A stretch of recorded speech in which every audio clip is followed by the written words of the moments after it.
రాష్ట్ర ముఖ్యమంత్రి చంద్రబాబు నాయుడు గారు రాష్ట్రంలో ఇల్లు లేని నిరుపేదలకు గ్రామీణ ప్రాంతాల్లో 3 సెంట్లు, పట్టణ ప్రాంతాల్లో 2 సెంట్లు ఇస్తామని చెప్పి వాగ్దానం చేశారు. వారు ఇచ్చిన హామీ మేరకు తక్షణమే పేదలకు ఇళ్ల స్థలాలు ఇవ్వాలని కోరుతూ ఈరోజు భీమవరం దుర్గాపురంలో ఇల్లు లేని పేదలకు ఇంటి దరఖాస్తులు అందజేస్తూ ఉన్నాము. ఈ ఇంటి పెట్టినటువంటి అర్జీదారుల యొక్క దరఖాస్తుల్ని 15వ తారీఖు, ఈ నెల 15వ తారీఖున భీమవరం కలెక్టర్ గారికి ఈ దరఖాస్తులన్నింటినీ కూడా సమర్పిస్తూ ఉన్నాం.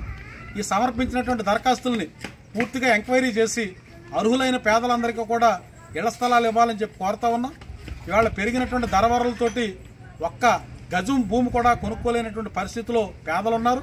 వీళ్ళ పట్టణ ప్రాంతాల్లో ఉన్నటువంటి పేదలు వీళ్ళ నెలకు 5 నుంచి 6 వేల రూపాయలు అద్దెలు చెల్లించలేక, అద్దెలు కట్టలేక చాలినటువంటి ఆదాయాలతో తీవ్రమైన ఇబ్బంది పడతా ఉన్నారు.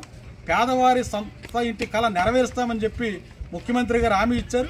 వారు ఇచ్చినటువంటి హామీ మేరకు తక్షణమే పట్టణ ప్రాంతాల్లో 2 సెంట్లు, గ్రామీణ ప్రాంతాల్లో 3 సెంట్లు ఇంటి స్థలం ఇచ్చి ఇంటి నిర్మాణానికి 5 లక్షల రూపాయలు ఇవ్వాలని చెప్పి ఈ ప్రభుత్వాన్ని కోరుతా ఉన్నాం. తక్షణమే పేదల యొక్క సొంత ఇంటి కళ నెరవేర్చి పేదలను ఆదుకోవాలని, వారికి సొంత ఇంటి స్థలం ఇచ్చి వారి ఇంటి కళ నెరవేర్చాలని ప్రభుత్వాన్ని డిమాండ్ చేస్తున్నాం.